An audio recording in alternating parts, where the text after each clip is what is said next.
Cada lunes a las 9 en punto, el mundo hacía un ruido pequeño en mi teléfono y yo, como un reloj bien adiestrado, autorizaba una transferencia de $700. El café aún no había terminado de abrirse paso por mis venas, el vapor empañaba los azulejos de la cocina, y ya mis dedos repetían la danza automática de la clave, el monto, el confirmar. No hacía falta pensar. Ni siquiera mirar. Había algo de hipnosis en ese gesto rutinario, como si apretar el botón correcto apagara, por 24 horas, un incendio antiguo. No era amor, era silencio comprado a $700 por semana. Al principio me conté una historia amable, que los estaba ayudando a salir de un bache, que la vida se había vuelto más cara, que los padres también se cansan. Pero con el tiempo, esa versión se desgastó. Ya no los ayudaba, los sostenía, sí, pero también sostenía una mentira, una paz artificial que costaba caro. En realidad, pagaba para no escuchar reproches, para mantener una ilusión de familia. Los $700 eran una muralla entre su desaprobación y mi necesidad absurda de seguir perteneciendo. El ritual tenía su propio ritmo. Me levantaba antes que mi hija, Ava, para preparar café y encender la laptop. A un lado del teclado, sus dibujos coloridos, del otro, las facturas apiladas. Luego venía el momento exacto, 9 en punto. Mi dedo deslizaba sobre la pantalla, confirmando la transferencia. Pago enviado. Y con esas dos palabras, el día comenzaba. Era como si, durante unas horas, el mundo se aquietara, como si aquel dinero pudiera comprar algo parecido a la calma. Nunca hubo gratitud. Ni un mensaje, ni una llamada. Cuando su auto se averió, cubrí el arreglo. Cuando su recibo de luz llegó con retraso, lo pagué antes de que pudieran pedírmelo. Lo hacía sin pensar, con la misma docilidad con la que uno respira. Me decía que era cariño, pero en realidad era miedo. Miedo a ser la hija que decepcionó, la que nunca hizo lo suficiente, la que solo podía compensar con billetes lo que no había logrado con palabras. A veces imaginaba el dinero transformándose en pequeños ladrillos de un muro que me separaba de ellos. De un lado, mi intento desesperado por ser parte. Del otro, su frialdad elegante, su silencio tan bien ensayado. Era una economía emocional, yo pagaba por no discutir, por no volver a escuchar aquel tono seco que convertía cualquier conversación en un juicio. Ellos recibían, y el trato tácito se cumplía. Así manteníamos la paz. Así nos manteníamos a distancia. Después de cada pago, miraba la confirmación parpadeando en la pantalla como un recordatorio de mi propia servidumbre. Esa notificación era mi confesión semanal. Un acto de fe en una religión sin Dios, donde el sacrificio se medía en dólares. Y sin embargo, había algo casi sagrado en esa rutina. Tal vez porque era lo único que me hacía sentir que aún existía algún vínculo, aunque fuera comprado. $700 por semana para no ser olvidada del todo. A veces, mientras Ava dibujaba en la mesa, me preguntaba por sus abuelos. Yo sonreía y decía que estaban lejos, demasiado lejos para venir. En realidad, vivían a 30 minutos. 30 minutos y un abismo. No podía decirle que sus abuelos solo recordaban mi existencia cuando el depósito llegaba a tiempo. No podía explicarle que había convertido el amor en una factura programada. Así que seguí mintiendo. Seguí pagando. Seguí pretendiendo que la transferencia del lunes era una forma de amor. Había semanas en que dudaba. Miraba el monto en la pantalla y pensaba en todo lo que esos $700 podrían significar para nosotras. Clases de danza para Ava. Reparar la lavadora que llevaba meses haciendo ruidos extraños.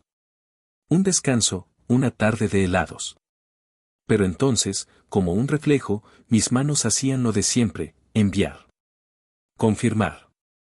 Fingir que era por paz, cuando en realidad era por miedo. Miedo a su desaprobación, a su voz fría, a esa sensación de no ser nunca suficiente. Los lunes se convirtieron en un ritual privado, una ofrenda invisible. En mi cabeza, la transferencia era una promesa muda: no me odien. No me rechacen. Todavía soy su hija. $700 por semana para mantener viva una mentira. Cada clic, un intento más de comprar un perdón que jamás existió. Cada depósito, un recordatorio de que el amor, cuando se vuelve deuda, deja de ser amor. Pero aún no lo sabía. Aún creía que los vínculos podían sostenerse a fuerza de costumbre y de dinero. Si alguien me hubiera preguntado por qué lo hacía, habría dicho que era lo correcto, que los hijos deben cuidar a sus padres. Pero dentro de mí, lo sabía, no era bondad, era un pago perpetuo por un lugar en su historia. Yo no les enviaba dinero, les enviaba un mensaje: todavía me importan. Todavía quiero ser parte. Y cada lunes, cuando el reloj marcaba las 9, volvía a firmar aquel contrato silencioso, ese pacto caro que solo tenía una cláusula: callar. Así pasaron los meses, iguales, exactos. El sonido de la notificación era mi metrónomo emocional. Una pequeña descarga de ansiedad seguida de alivio. Después, el silencio. Un silencio espeso, comprado, mantenido a $700 semanales. Y en medio de todo, Ava, creciendo sin saber que su madre había convertido el amor en una transacción. Había días en los que me preguntaba cuánto costaría la paz si algún día decidía dejar de pagar. Pero no tenía respuesta. No todavía. Porque mientras el reloj siguiera marcando las 9 y el dinero siguiera fluyendo, podía seguir fingiendo que todo estaba bien. Que aún éramos una familia. Que los $700 del lunes podían comprar algo tan intangible y valioso como el amor. Pagaba sus cuentas como quien intenta apagar una tormenta con un vaso de agua. No era generosidad, era supervivencia. Cada factura cubierta, cada deuda saldada, cada recibo que desaparecía de su bandeja de entrada era una forma de mantenerlos tranquilos, de evitar el reproche, la llamada fría. El silencio castigador que llegaba cuando el dinero se demoraba un solo día. Si el auto de mi padre se averiaba, yo pagaba al mecánico sin preguntar cuánto costaba. Si la luz estaba a punto de cortarse, hacía la transferencia antes de que la factura venciera. Me adelantaba a sus necesidades porque temía sus reacciones más que sus problemas. Lo hacía para que la paz durara una semana más, para que mi hija, Ava, no sintiera el peso de una familia que ya no existía. Había aprendido a leer entre líneas. Un ¿cómo estás? De mi madre no era preocupación, era preludio de una lista. Detergente, gas, pastillas, pan integral, y si se podía, un poco de carne. Mi padre, en cambio, ni siquiera fingía. Su tono siempre era el de un jefe que revisa resultados: la factura del auto está en el taller, la cuenta de agua subió, no te olvides de transferir antes del lunes. No decía gracias. No decía por favor. Decía lo justo para recordarme que seguía en deuda, aunque la deuda nunca se terminara de pagar. Yo obedecía. Cada pago era un salvoconducto. Un no me odien silencioso. Vivía midiendo sus estados de ánimo como quien estudia el clima: si pagaba a tiempo, había tregua; si me atrasaba, venía la tormenta. Así de simple. Así de frágil era la paz que manteníamos. No había afecto, había equilibrio contable. No había abrazos, había comprobantes de transferencia. No había amor, solo el miedo a que un día su desprecio se desbordara y llegara hasta Ava. Ella no sabía nada. En su mundo, sus abuelos eran una historia lejana, una familia que vivía lejos y prometía venir la próxima vez. Yo la dejaba creerlo. Era más fácil decir que vivían a kilómetros que admitir que vivían a 30 minutos y preferían ignorar su existencia. A veces me preguntaba si lo hacía por protegerla o por protegerme a mí. Quizás ambas cosas. Porque cada vez que la veía dibujar corazones con crayones rosados y escribir Nana y Grampa sobre una hoja, algo en mí se encogía. Y entonces pagaba otra cuenta, como si el dinero pudiera comprarles un poco de amor que no tenían para darle. A veces, mientras ella dormía, revisaba los correos electrónicos con los recibos que yo había cubierto ese mes: electricidad, agua, teléfono, gasolina. Cada línea de gasto era una confesión. No estaba ayudándolos, estaba comprando su silencio. Los mantenía cómodos para mantener a raya su desprecio. Si ellos estaban satisfechos, no habría llamadas hirientes, ni comentarios sobre mi vida, ni reproches sobre mis decisiones. Pagaba para no escuchar la palabra que más miedo me daba: fracaso. Recuerdo una noche en que el auto de mi padre se malogró camino a casa. No me pidió ayuda. Solo me mandó una foto del tablero con un mensaje seco: mira lo que pasa cuando no cambias el aceite a tiempo. Ni una palabra más. Yo entendí el código. Transferí el dinero. 2 horas después, un escueto listo llegó a mi celular. Era su versión de las gracias. Y yo lo acepté como quien se conforma con migajas porque no sabe lo que es un banquete. A veces me decía que lo hacía por Ava, para que no heredara ese hielo disfrazado de amor. Pero en el fondo sabía que lo hacía también por mí. Porque en mi infancia aprendí que la paz tenía precio. Que la calma se compraba, que la obediencia era la única moneda que valía. Ahora, en mi adultez, había cambiado la obediencia por dinero, pero el sistema era el mismo. Pagaba para no sentirme rechazada, para no ser la hija equivocada. Cuando Ava preguntaba si sus abuelos vendrían a su recital o a su cumpleaños, yo sonreía y decía tal vez, como si esa palabra bastara para sostener el espejismo. Tal vez era una mentira tierna, un abrigo para su inocencia. No podía decirle que su madre gastaba $700 semanales para mantener contentos a quienes no podían ni recordarla con cariño.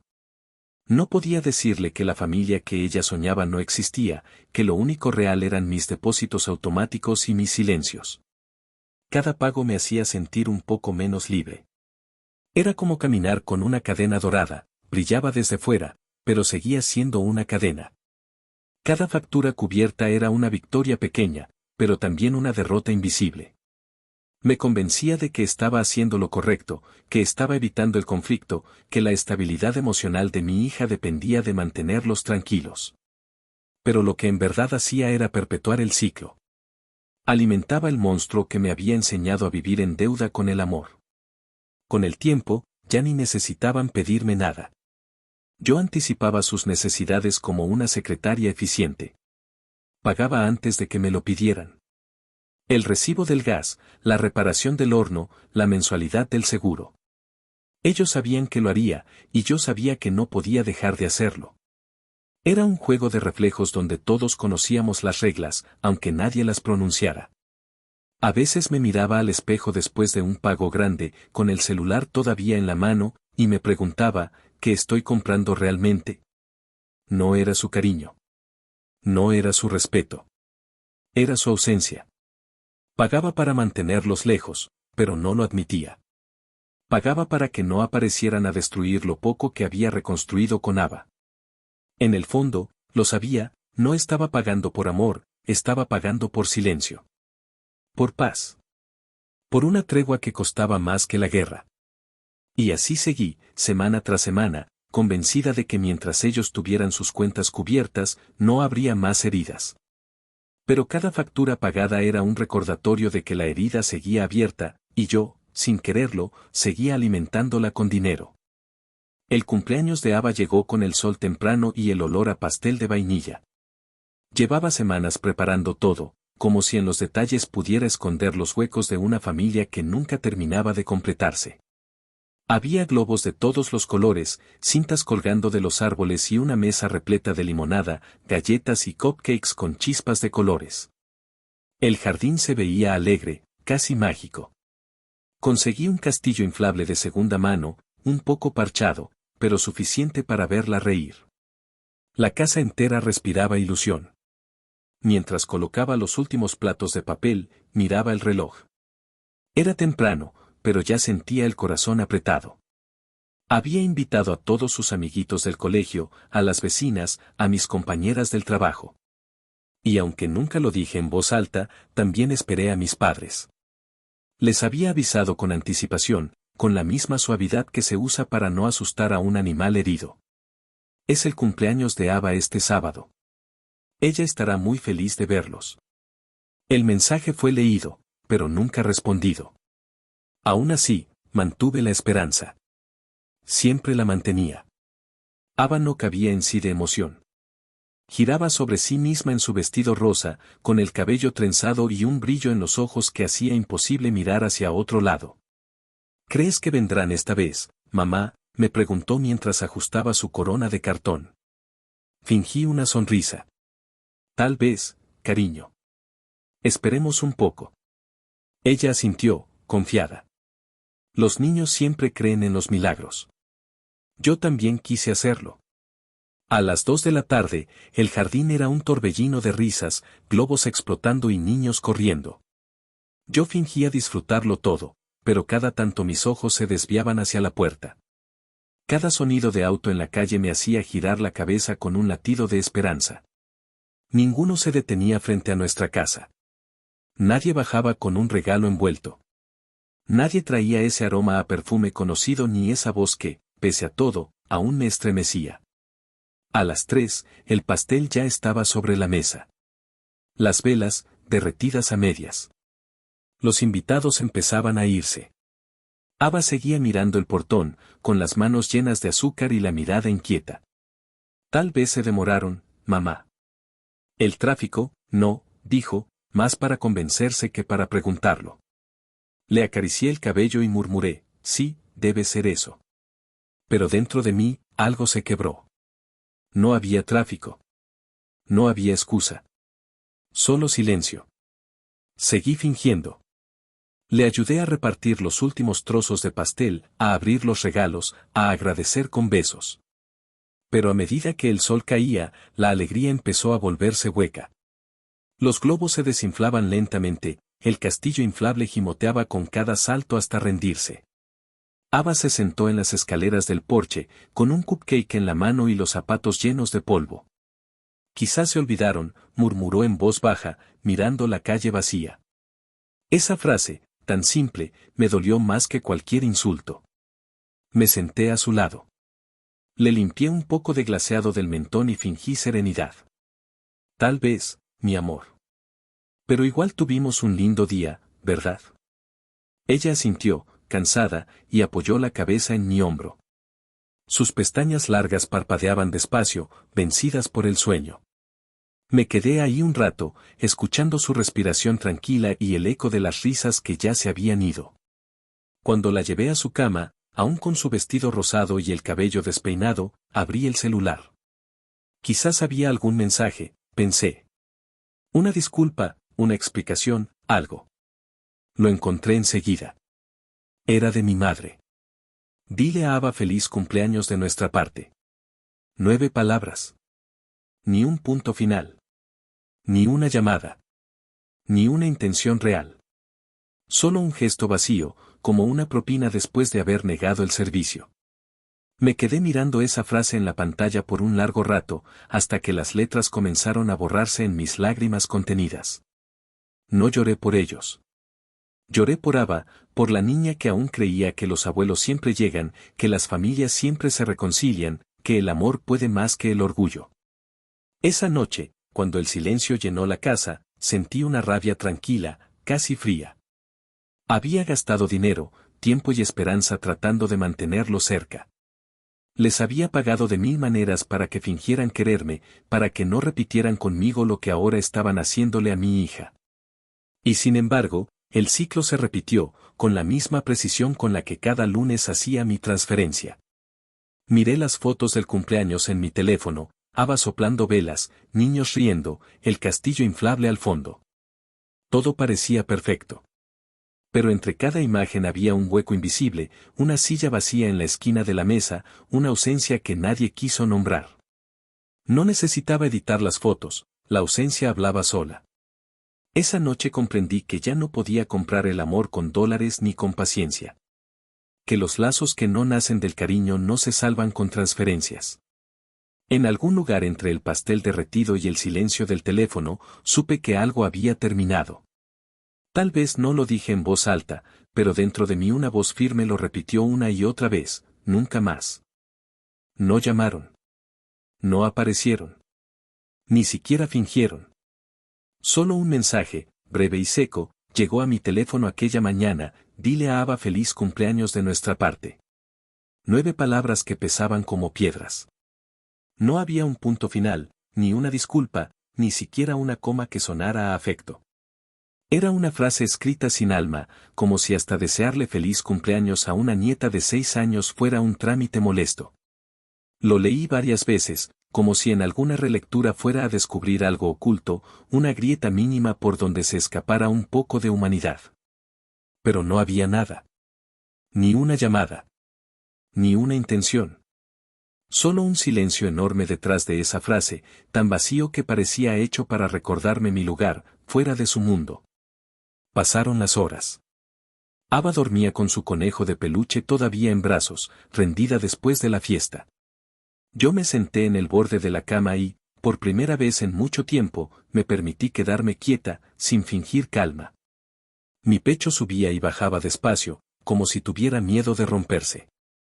Quise convencerme de que estaban ocupados, de que se les complicó ir, de que esa frialdad no era intencional.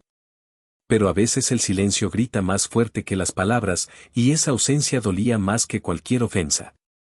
A las 9 de la noche, todavía con la luz de la cocina encendida, me armé de un valor extraño y marqué el número de mi padre.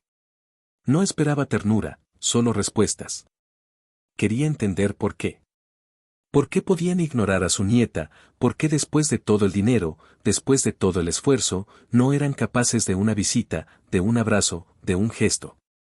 Contestó con su voz habitual, áspera y cansada, como si lo estuviera molestando. ¿Qué pasa, Penélope?, preguntó, sin un rastro de calidez. Sentí un nudo en la garganta, pero hablé igual.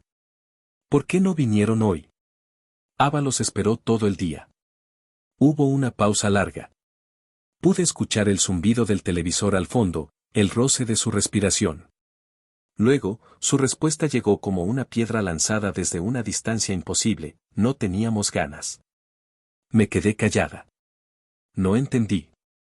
¿Cómo que no tenían ganas?, pregunté. Era su cumpleaños, papá. Les hizo una tarjeta, los esperó en la puerta. Otra pausa. Luego, con una frialdad que jamás había escuchado en su voz, pronunció la frase que partió mi mundo en dos. Tu hija no significa nada para nosotros. El aire se detuvo. Por un momento no hubo sonido, ni reloj, ni respiración. Todo se congeló. Sentí el cuerpo entumecerse, el teléfono temblar entre mis dedos. No respondí. No supe cómo. No había nada que decir. Solo escuché el clic al otro lado de la línea, el silencio absoluto después del corte. Me quedé allí, mirando la pared blanca frente a mí, con el teléfono aún pegado al oído, como si negar a colgar fuera una forma de evitar que esas palabras fueran reales. Pero eran reales. Cada sílaba seguía vibrando en mi cabeza, como una sentencia: tu hija no significa nada para nosotros. No pudimos ir, no nos equivocamos, no lo sentimos. Nada. Solo eso. Ava, en la otra habitación, respiraba tranquila. Su pequeño pecho subía y bajaba bajo la frazada rosa. Y yo, de pie en medio de la cocina, sentí como el peso de todos los lunes, de todos los pagos, de todos los silencios comprados, me caía encima. De pronto todo tuvo sentido. Todos los años de obediencia, de miedo, de pagar por su calma, habían servido para sostener algo que no existía. No lloré. No grité. Solo sentí una quietud nueva, como si algo dentro de mí se hubiera apagado para siempre. Caminé hacia el refrigerador, donde Ava había pegado sus dibujos, 3 figuras de palitos tomadas de la mano bajo un sol enorme. Mamá, papá, yo. Los miré largo rato, con un temblor en los labios que no llegó a ser llanto. Ellos nunca habían querido formar parte de ese dibujo. Nunca. Me senté a la mesa con el teléfono frente a mí, su pantalla oscura reflejando mi rostro, ojos hinchados, cabello desordenado, expresión vacía. Tu hija no significa nada para nosotros. Repetí la frase en silencio, intentando entender cómo alguien podía decir algo así. No encontré respuesta. Tal vez porque no la había. Entonces supe que ya no había nada más que salvar. Que todos esos $700 semanales habían sido una cuerda que me mantenía atada a un naufragio. Que había estado comprando la ilusión de un amor que nunca existió. Supe, con una claridad dolorosa, que la única herencia que podía dejarle a Ava era la libertad de no repetir mi historia. Esa noche no dormí. Caminé por la casa en silencio, guardando los platos del cumpleaños, doblando el mantel manchado de limonada, apagando las luces una a una. Cuando todo quedó a oscuras, fui a su habitación, me arrodillé junto a su cama y le susurré al oído: tú sí significas todo, mi amor. Todo. En ese instante comprendí que la frase de mi padre, cruel y definitiva, no solo había destruido algo. También había liberado algo dentro de mí. A veces, la verdad más dolorosa es la que nos enseña a no volver a pagar por amor. Esa noche, después de escuchar las palabras que cambiaron todo, me quedé sentada frente a la mesa de la cocina, con el celular apoyado junto a una taza de café que ya se había enfriado. La casa estaba en silencio. Solo se oía el zumbido constante del refrigerador y el tic-tac del reloj colgado en la pared, marcando el paso lento del tiempo. Eran casi las 9, la hora en la que solía revisar mis pagos semanales, mi rutina inquebrantable de transferencias y comprobantes. Durante 8 meses, cada lunes a esa misma hora, había abierto la aplicación bancaria como si fuera una misa privada. Pero esa noche, la costumbre no tenía sentido. Abrí la app, más por impulso que por decisión. La pantalla azul iluminó mi rostro cansado. En la lista de pagos automáticos estaban todos: la renta, el seguro, los servicios, las compras del mes y, al final, el depósito de $700 programado para cada lunes a las 9 de la mañana. Lo miré en silencio, como quien observa una herida que lleva demasiado tiempo sin sanar. Esa pequeña línea en la pantalla era la cadena más vieja de mi vida. La había mantenido atada a un pasado que ya no existía, a la promesa vacía de un amor que nunca iba a volver. Por un momento dudé. El dedo tembló sobre el icono de editar. Era una simple acción: presionar, eliminar, confirmar. Pero significaba mucho más que eso. Era cortar el último hilo que me unía a ellos. Era decir, sin palabras, que se había terminado. Cerré los ojos y respiré hondo. En mi mente aún resonaba la voz de mi padre, fría y definitiva: tu hija no significa nada para nosotros. Ese eco fue suficiente. Toqué la pantalla. Cancelar pago recurrente. Apareció una ventana de confirmación. ¿Estás segura? La pregunta me pareció casi cruel. No lo estaba. Pero lo necesitaba. Así que pulsé sí. 1, 2, 3 veces. Uno a uno, los pagos automáticos fueron desapareciendo de la lista. Rentas, facturas, cuentas compartidas. Clic. Cancelar. Confirmar. El sonido sutil del teclado se volvió un acto de liberación. Cuando llegué al último, al que decía transferencia semanal, $700, destinatario, mamá y papá, el corazón me latía tan fuerte que sentía su ritmo en las sienes. Ese era el pago que había sostenido toda una mentira. El dinero que, semana tras semana, convertía mi culpa en obediencia. Miré el monto una última vez. $700. Cada número representaba un pedazo de mí: mis noches sin dormir, mis horas extras, mis silencios tragados, mi dignidad hipotecada. Apoyé el dedo sobre la pantalla y respiré profundamente. Eliminar. El teléfono vibró apenas un instante, luego el nombre desapareció. Ninguna fanfarria, ningún sonido dramático. Solo la pantalla en blanco. Pero en ese vacío, algo dentro de mí cambió. Sentí que el aire entraba más fácil en mis pulmones. El pecho dejó de pesar. Era como si, por primera vez en años, pudiera respirar sin pedir permiso. El silencio que siguió fue distinto al de otras noches. Ya no era el silencio del miedo, ni el silencio comprado con dinero. Era uno nuevo, puro, frágil, pero mío. El silencio de quien ya no tiene que pagar por la paz. A los pocos minutos, el teléfono vibró. Un mensaje. Mi madre. ¿Puedes pedirnos algo de comida? No tenemos nada en casa. Lo leí sin sorpresa. 40 minutos. Eso había tardado. 40 minutos después de que borré los pagos, ya estaban pidiendo más. El ciclo intentaba empezar otra vez, como una serpiente que no acepta morir. Por primera vez, no respondí. Miré el mensaje largo rato, con la calma de quien ya tomó una decisión irreversible. Bloqueé la pantalla y dejé el celular boca abajo sobre la mesa. No iba a alimentar más esa maquinaria de culpa y dependencia. No iba a comprarles otro día de silencio. Me levanté y caminé hasta la habitación de Ava. Dormía profundamente, abrazando a su conejo de peluche. Su respiración era leve, dulce, perfecta. Me senté a su lado y le acaricié el cabello. Nunca más, susurré. No era una promesa para ella, era para mí. Nunca más volvería a convertir el amor en deuda. Nunca más volvería a pagar por una tregua que no merecía. Esa madrugada no dormí. Me quedé en la cocina, con la luz tenue del refrigerador iluminando el suelo. Cada minuto que pasaba, sentía como el hábito se desprendía de mí como una piel vieja.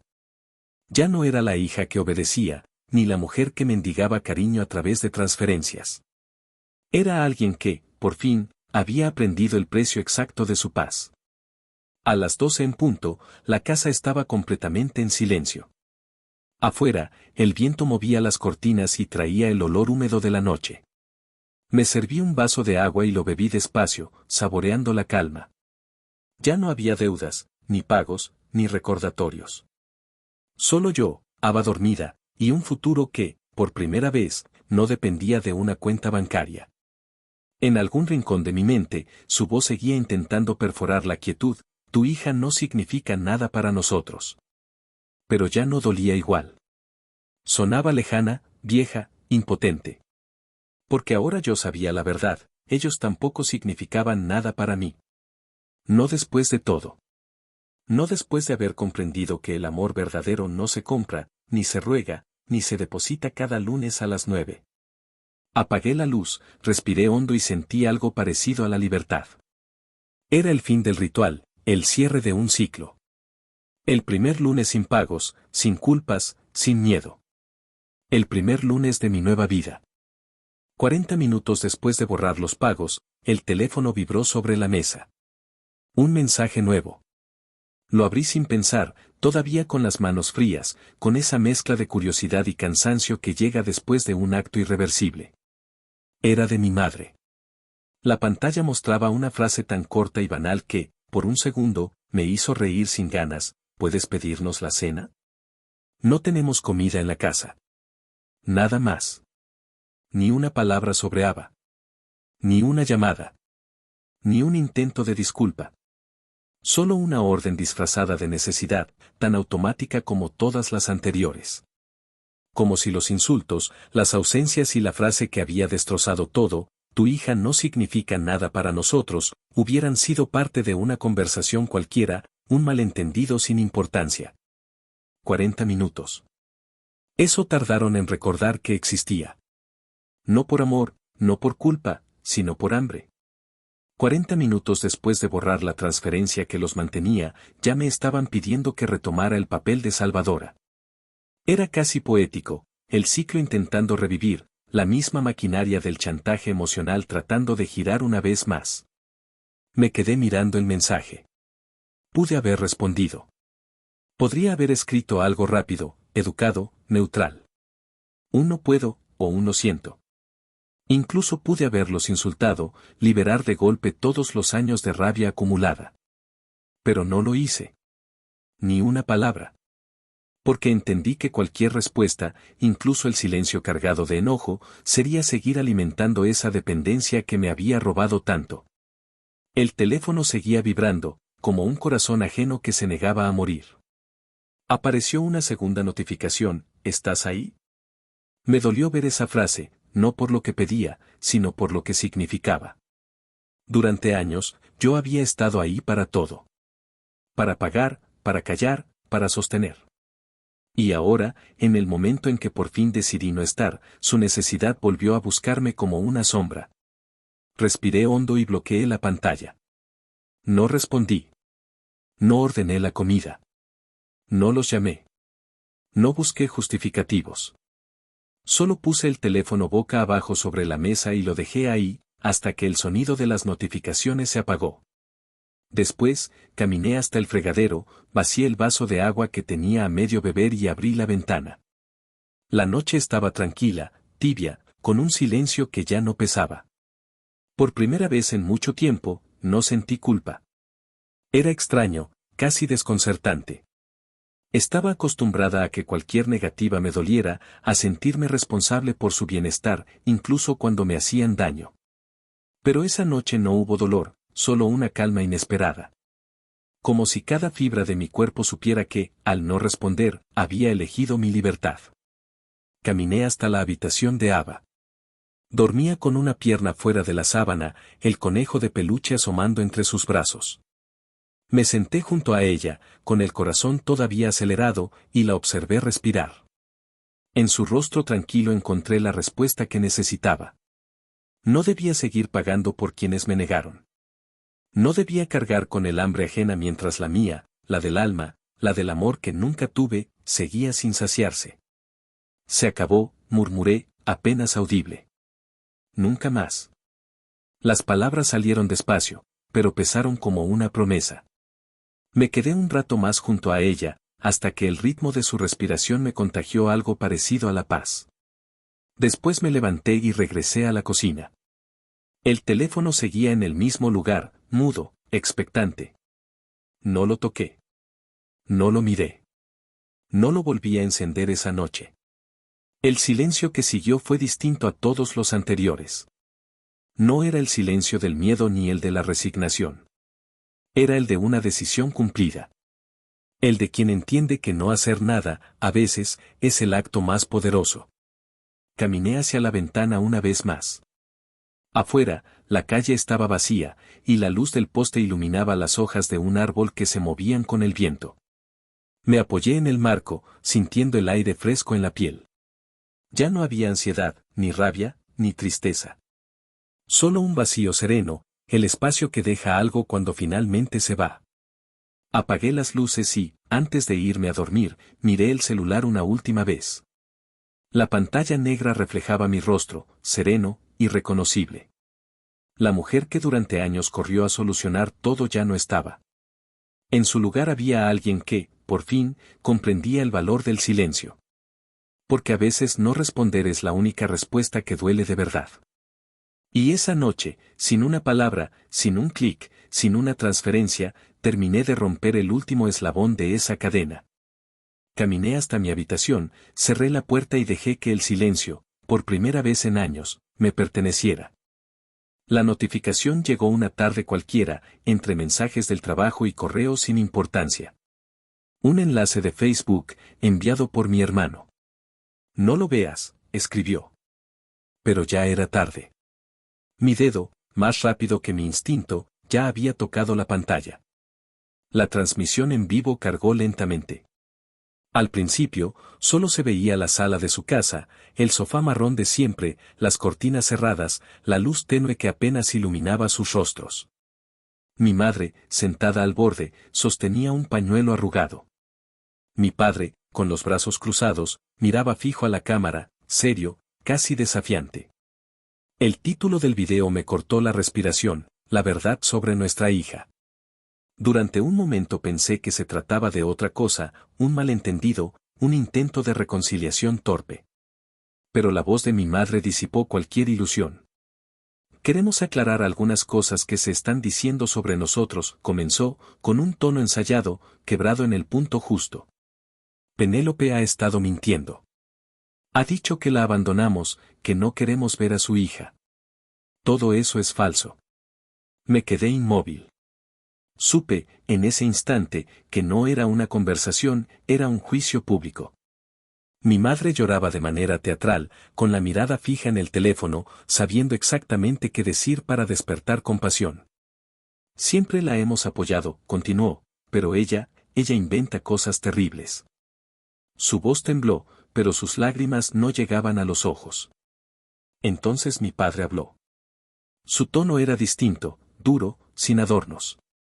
Nuestra hija lleva años forzándonos a aceptar su dinero, dijo. Nos enviaba pagos que no pedimos, y ahora nos acusa de despreciarla. Una pausa. Su respiración se escuchaba pesada. Es hora de que la gente sepa quién es en realidad. Y luego lo hizo. Con una lentitud que pareció calculada, Tomó una fotografía impresa y la sostuvo frente a la cámara.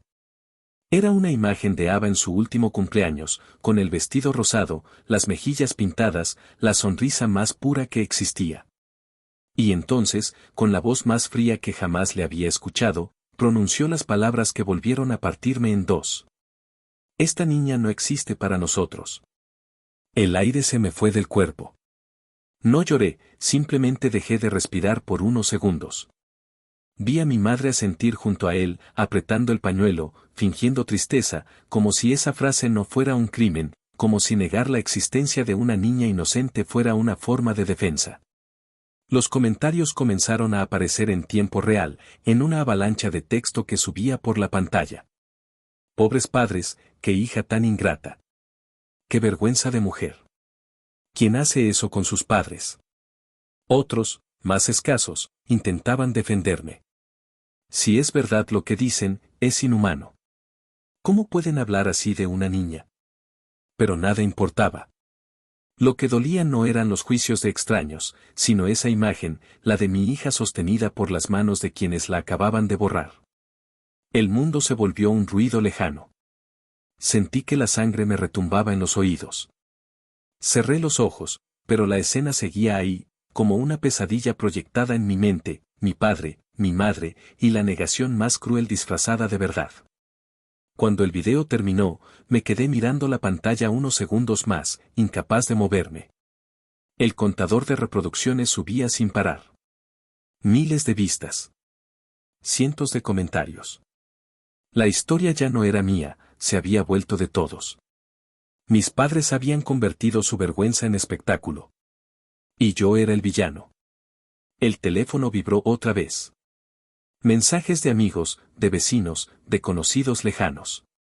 ¿Viste el video? ¿Es cierto?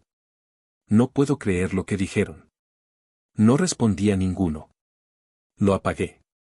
Dejé que el silencio cubriera todo. Más tarde, Ryan volvió a escribirme. No digas nada. No respondas. Déjalos solos con su mentira. Lo obedecí. Aprendí que el silencio puede ser más fuerte que cualquier defensa.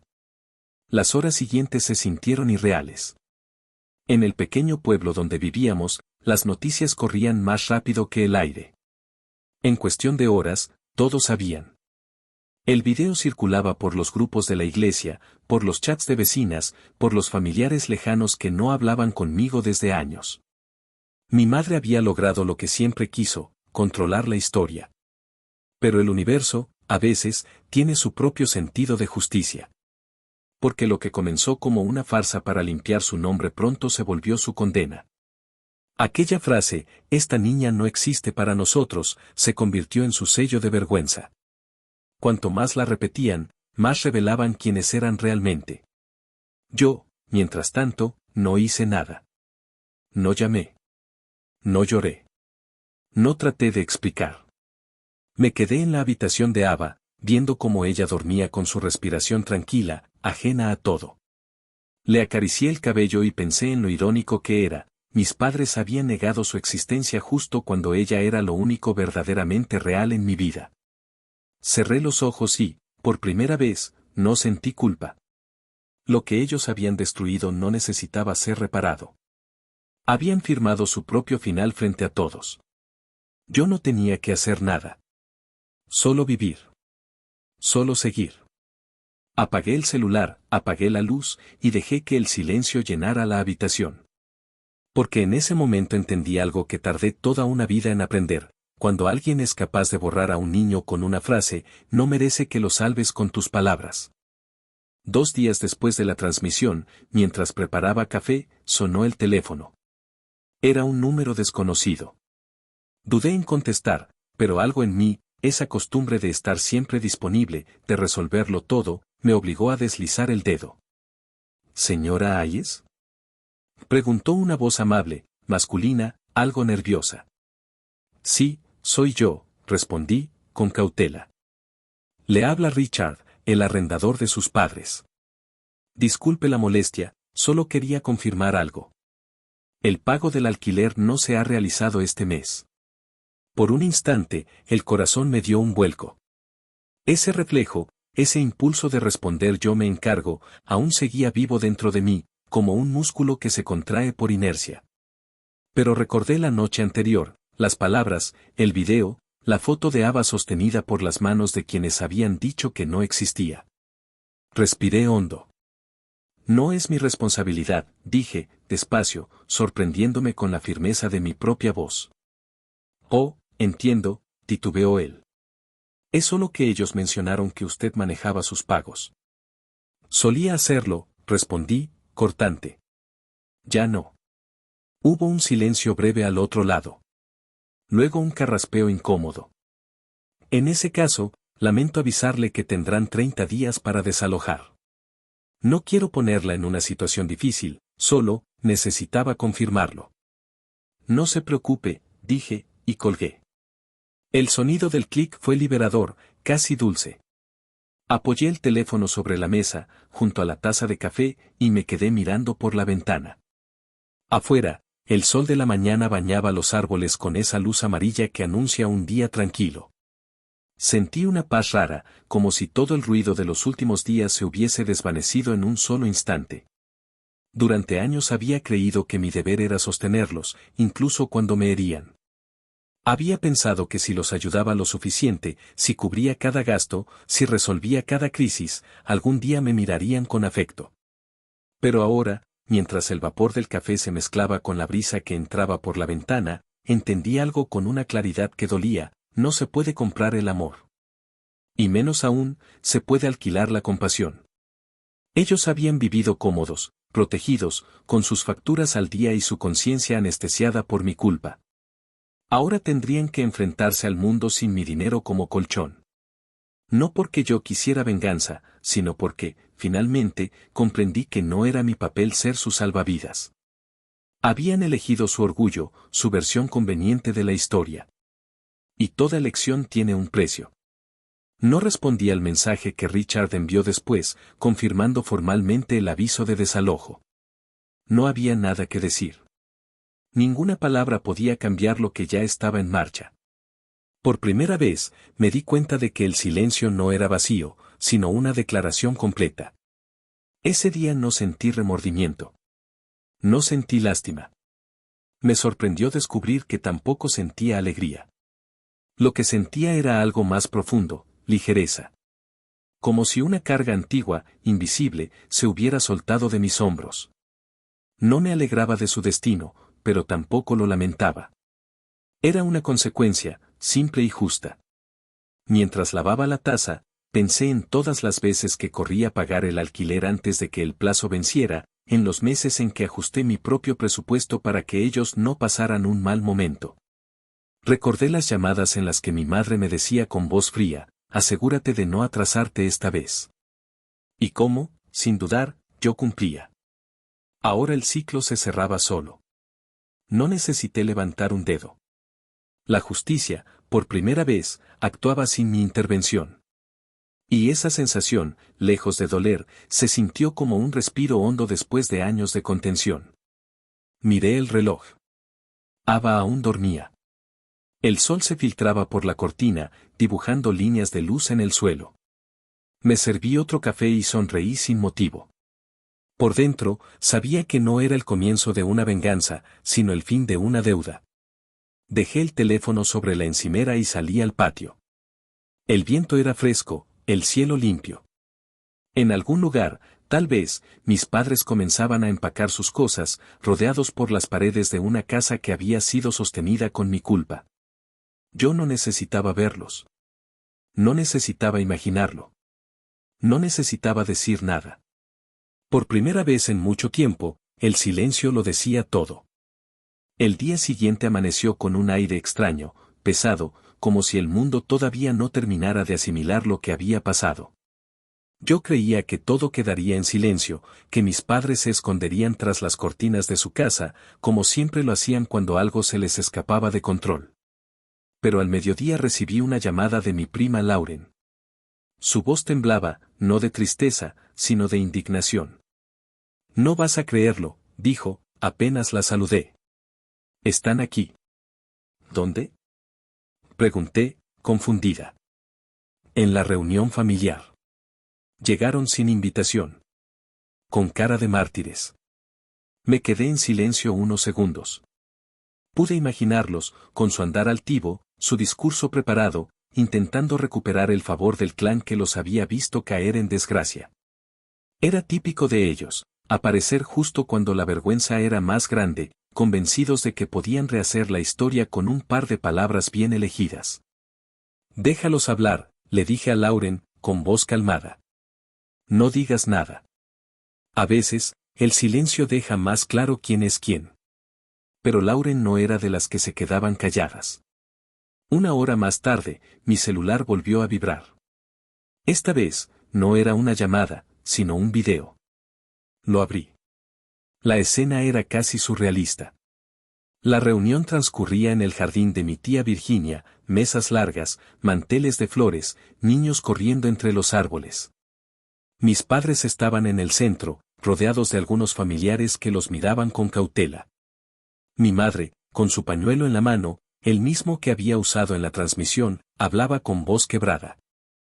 No saben cuánto sufrimos, decía. Nuestra hija nos ha difamado. Nos acusa de cosas horribles. Solo queremos paz, que la familia entienda nuestra verdad. El tono era teatral, lleno de esa fragilidad estudiada que tantas veces le funcionó. Mi padre, en silencio, asentía de vez en cuando, con los brazos cruzados. Hasta que la voz de Lauren, firme y limpia, cortó el aire como un cuchillo. Antes o después de decir que tu nieta no existe. El murmullo se apagó de inmediato. Todos la miraron. Mi madre parpadeó, fingiendo no entender. No sé de qué hablas, querida. Lauren levantó su teléfono, el mismo con el que había grabado parte del video que circulaba por internet. Presionó reproducir. Y entonces, desde el pequeño altavoz, se escuchó la voz inconfundible de mi padre, nítida y devastadora. Esta niña no existe para nosotros. Un silencio brutal cayó sobre el jardín. Podría jurar que hasta los pájaros dejaron de cantar. La imagen del cumpleaños de Ava, su vestido rosado, su sonrisa radiante, flotó en mi mente como una aparición. Todos los presentes, mis tíos, mis primos, incluso los que siempre los habían defendido, miraron a mis padres con incredulidad. Mi madre intentó reaccionar. Eso está sacado de contexto, balbuceó. No es lo que quisimos decir. Pero ya era tarde. Nadie la escuchaba. Nadie creía una palabra. Mi padre se puso de pie, rojo de ira, y por un instante pareció que iba a gritar. Pero entonces se levantó mi tío James, el mayor de todos, el que rara vez intervenía en los dramas familiares. Se acomodó las gafas, los miró sin rabia, solo con una tristeza serena, y dijo: Si así tratan a su nieta, no pertenecen aquí. Su voz fue firme, sin levantar el tono. Nadie discutió. Nadie los defendió. Fue una sentencia breve, pero definitiva. Mis padres se quedaron inmóviles unos segundos, como si no entendieran lo que acababan de oír. Luego, sin mirar a nadie, recogieron sus cosas y se marcharon. Nadie los detuvo. Nadie les pidió explicaciones. Ni siquiera hubo murmullos de consuelo. Solo el sonido de sus pasos alejándose sobre la grava. En el video, después de que desaparecieron, se escuchó una voz femenina, quizás mi tía Marlene, decir en voz baja: ya era hora. Otro respondió: por fin alguien lo dijo. Luego la cámara se movió, enfocando a Lauren, que respiraba agitada pero con una sonrisa que mezclaba alivio y tristeza. Cerré el video y lo vi de nuevo, completa, 3 veces seguidas. No porque disfrutara de la humillación ajena, sino porque cada repetición me devolvía un pedazo de mí. Durante años había esperado justicia, una sola persona que dijera en voz alta lo que todos sabían y nadie se atrevía a pronunciar. Y por fin, alguien lo había hecho. No con gritos, no con venganza, sino con una verdad sencilla: quien niega a un niño no merece un lugar en la mesa. Esa noche, cuando Ryan me llamó, su voz sonaba diferente, más ligera. ¿Lo viste?, preguntó. Sí, respondí. Se acabó, Pen. Ellos mismos se destruyeron. Asentí, aunque él no podía verme. Sí, dije, con una calma nueva. Y yo no tuve que hacer nada. Apagué el teléfono y me quedé sentada en silencio. Afuera lloviznaba, y las gotas golpeaban el vidrio con un ritmo constante. Pensé en Ava, en cómo el mundo había decidido hacer justicia sin que yo lo pidiera. No con pleitos ni gritos, sino con la verdad expuesta al sol, como una herida que, al fin, empieza a sanar. Por primera vez en años, sentí que podía soltar todo. No había necesidad de explicaciones, ni de perdón, ni de pruebas. El juicio ya había terminado. Y la familia, sin decirlo, había elegido de qué lado estar. Esa noche dormí sin sueños. Y en ese descanso profundo, silencioso, entendí que la justicia más pura no siempre llega con ruido. A veces llega con una frase simple, dicha en el momento justo: si así tratan a su nieta, no pertenecen aquí. El domingo, la casa de mi tía Virginia olía a limón y pan recién horneado. La luz entraba en haces suaves por las cortinas de encaje, tiñendo el comedor de un dorado cálido. Después de semanas de tensión y silencio, aquel almuerzo se sentía como una tregua. Ava jugaba en el suelo con lápices de colores, dibujando estrellas en una hoja doblada, mientras mi tía servía café con una sonrisa que parecía abrazarlo todo. Nos sentamos a la mesa. El aire estaba tranquilo, y por primera vez en mucho tiempo, nadie mencionó a mis padres. Era como si el mundo, cansado del drama, hubiera decidido tomar un respiro. Ryan llegó un poco más tarde, con una bolsa de pan y esa expresión ligera que solo se le veía cuando algo en su interior había sanado. Durante la comida, hablamos de cosas simples, del clima, de la escuela de Ava, del nuevo libro que mi tía estaba leyendo. Pero en medio de aquella normalidad tan nueva, Virginia me miró con una ternura que desarmaba. Tomó mi mano y dijo: la bondad no tiene que ser sumisión, Penélope. Ser buena no significa dejar que te destruyan. Sus palabras flotaron en el aire, suaves pero firmes, como si hubieran estado esperando años para salir. A veces creemos que amar es aguantar, continuó, pero el amor sin respeto se pudre. Y la compasión, sin límites, se convierte en cadena. Me quedé en silencio. Sentí como sus palabras se abrían paso dentro de mí, tocando lugares donde todavía quedaban restos de culpa. Durante tanto tiempo había confundido el sacrificio con el cariño, la obediencia con la paz, la entrega con la bondad. Había sido buena hasta desaparecer. Y ahora entendía que no se trataba de dejar de ser amable, sino de aprender a proteger esa amabilidad con límites. Recuerda esto, añadió Virginia, mientras servía más limonada: la bondad con límites es fuerza. No dureza. No rencor. Fuerza. La frase me atravesó como una verdad silenciosa. Vi a Ava reír, manchándose los dedos de mermelada, y pensé que eso era lo que quería dejarle: una madre que sabe decir basta, una mujer que entiende que el silencio no siempre es castigo, que a veces es protección. Después del almuerzo, mi tía me entregó un sobre pequeño, color crema. En la portada, mi nombre escrito con su caligrafía elegante. Para cuando olvides por qué paraste, dijo con una sonrisa. Dentro, una nota breve: la bondad con límites es fuerza. Guardé el papel en mi bolso, sabiendo que volvería a él más de una vez.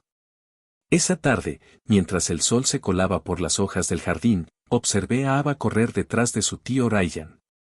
Sus risas llenaban el aire, limpias, livianas. No había sombras en sus ojos, ni esa tensión que a veces se cuela en los niños cuando el ambiente se enrarece. Todo era simple, tranquilo, verdadero. Y ahí lo comprendí. El silencio que ahora existía entre mis padres y yo ya no era un vacío, era un muro invisible que nos separaba de su veneno. No dolía. No me pesaba.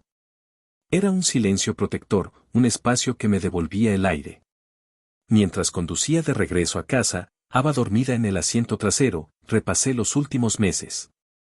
La transferencia de los lunes, el cumpleaños, las palabras crueles, el video, el escándalo, la caída. Todo parecía tan lejano, tan ajeno. Como si hubiera sido otra vida. Tal vez lo fue. Tal vez esa versión de mí, la que pagaba por paz, había muerto junto con la última transferencia. Esa noche, al acostar a Ava, la vi dormirse con su peluche en brazos. La habitación estaba en silencio, pero no el tipo de silencio que asusta, era uno cálido, doméstico, lleno de calma. Apagué la luz y me quedé unos segundos en el umbral, observando su respiración serena. Por primera vez en años, el silencio no me recordaba lo que perdí, sino lo que había ganado, mi libertad. La certeza de que no debía volver a comprar amor ni disculpas. La seguridad de que poner límites no me volvía cruel, sino completa. Y mientras el reloj marcaba las 10, entendí que la paz no era ausencia de ruido, sino la presencia de respeto. La casa estaba quieta, el aire suave, y mi corazón, por fin, también.